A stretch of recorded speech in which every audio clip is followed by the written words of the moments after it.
ఇంతటి స్నేహపూరిత వాతావరణం, స్నేహానికి పర్యాయపదంగా ఉన్నటువంటి ఇద్దరు మిత్రులకు కలుగుతున్న అభినందన, ఇద్దరు మిత్రుల యొక్క కవిత్వ ఆవిష్కరణ ఈ సందర్భంలో ఈ సమావేశానికి అందించబడినటువంటి మిత్రులు రామగంటి శ్రీనివాస్ గారు, వేదిక మీదటువంటి పెద్దలందరికీ నమస్కారం. నేను ఎక్కువసేపు మాట్లాడను, ఎందుకంటే మీరందరూ ఇక ఈ సభలో ఎవరైనా అతి ముఖ్యం ఎవరంటే వీళ్ళే, ప్రేక్షకులే. అంతా మాట్లాడి ఉన్న చేయదలుచుకోలేదు. కాబట్టి కరీంనగర్ అంటే మొత్తం రాష్ట్రవ్యాప్తంగా కానీ దేశవ్యాప్తంగా కానీ కవిత్వం అన్నా సాహిత్యం అన్నా కరీంనగర్ చూస్తారు. హైదరాబాద్ వదిలిపెడితే హైదరాబాద్లో అందరి ప్రాంతాలు కానీ హైదరాబాద్ తర్వాత మొత్తం తెలంగాణలో కవిత్వ కేంద్రం ఎక్కడ అంటే కరీంనగర్ వైపు చూస్తామన్నారు. ఎక్కడ కథలు కానీ కవిత్వం కానీ నిజామాబాద్ లేదు, వరంగల్ లేదు, అంటే ఎక్కడెక్కడ ఉన్నాయి. ఇక్కడ ఉన్నటువంటి కవిత్వ సాహిత్య వాతావరణము ఎక్కడ లేదు. చాలా మంది అడుగుతుంటారు, మీరు అంతా అన్ని ఊళ్ళల్లో అన్ని జిల్లాలలో రకరకాల గ్రూప్స్ ఉంటాయి, దాని కవిత్వానికి సంబంధించిన సాహిత్యానికి సంబంధించిన. కానీ ఇక్కడ ఉన్నటువంటి గ్రూపిజం ఎవరికి వారే అనేది లేదు. అందరూ ఎవరికి వారే ఉన్నా అందరికీ ఒకటే, అందరి సభలకు అందరూ వస్తారు, అందరి సభలకు అందరూ పోతారు. వివాదాలున్నా వాదాలున్నా స్నేహాలు మాత్రం అద్భుతంగా ఉన్నాయి. అటువంటి సాహిత్య కేంద్రం ఇది.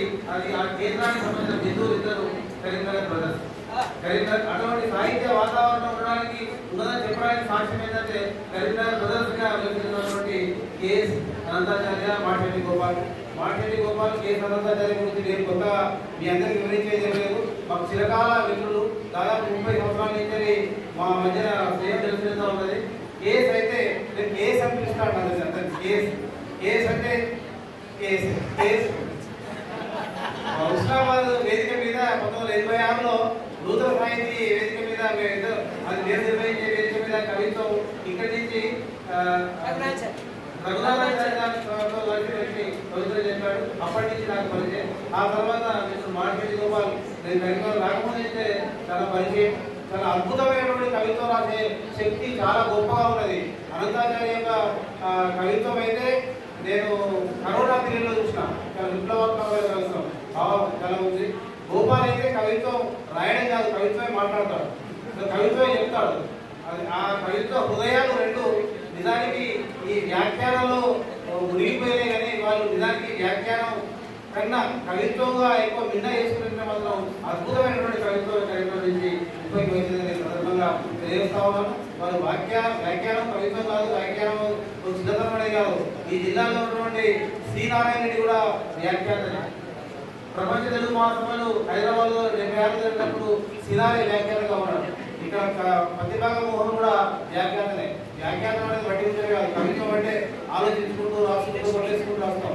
కానీ వ్యాఖ్యానం అనేది మెదడు నుంచి పుట్టి రావాల్సినది. అటువంటి అది రాష్ట్ర స్థాయిలో గొప్ప పేరు జరిగినటువంటి ఈ మిత్రులు ఇద్దరు నాకు మిత్రులుగా కావడం నేను గర్వకారణంగా నేను భావిస్తా ఉన్నాను.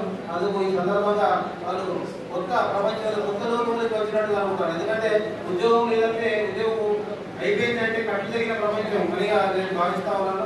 అటువంటి ప్రపంచంలో జరిగినటువంటి మిత్రులు ఇద్దరి పేరు మీద నేను ఇంకా కళాయి దోస్తులు నేను కూడా వారితో పాటు కళాయి దోస్తులు.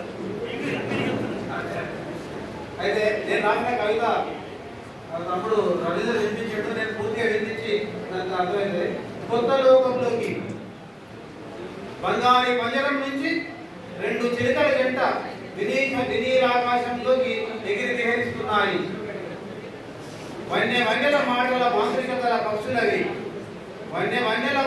మాటల మాంత్రికతల పక్షులవి, వెన్నెల ఆరబోసిన తెల్లని నవ్వుల సలేరులవి. చూస్తున్నారు కదా, ఇద్దరు తెల్లని సలేరులా నవ్వుతా ఉంటారు. ఒకరు మాటలను మానేలు ప్రవాహం చేస్తారు, ఒకరు పలుకులను కోనేరులో పూరితం చేస్తారు. ఒకరు మా గోపాలుడు, మరొకరు మహానంతుడు. ఇద్దరు వ్యాఖ్యాన రంగ వల్లభులు. ఇద్దరు నిరంతరం మైకుల్లో మాట్లాడి తలకాయలు కళాయి పూసిన మెరుపులయ్యాయి. ఇద్దరు ఒకేనట్టు కరీంనగర్ బ్రదర్స్ గా ఖ్యాతి, సభా సమ్రాట్ గా కీర్తి. ఇద్దరు అప్పటికప్పుడే కవిత్వమై కలిసిపోతారు. వ్యాఖ్యాన చిలుకులు కురిపిస్తారు. నవ యవ్వన జీవనోత్సవంలోకి జూనియర్ సీనియర్ సిటిజన్స్ గా ప్రవేశిస్తున్న సోపతిగాళ్లకు శుభాకాంక్షలు. ఇందాక మిత్రుడు ప్రకటన చేసినట్టు వచ్చే ఎన్నికల ముచ్చట్లు మీ అందరూ తెలుసు. కరీంనగర్లో గత 137 నెలలుగా అంటే 10 సంవత్సరాలకు పైగా ఎన్నికల ముచ్చట్లు అనే కార్యక్రమం జరుగుతూ ఉన్నది. ఎన్నికల ముచ్చట్లు అంటే ఒక కవి ఇంటి మీద కవులందరూ కూర్చొని చిరుకల్లాగా వాలి కవిత్వం చెప్పుకునే కార్యక్రమం ప్రతి పౌర్ణమి నాడు జరుగుతుంది. అందరికీ తెలిసింది. ఈసారి తమ్ముడు శ్యామన్న ఇంటి మీద కవుల గుంపు వాలేది.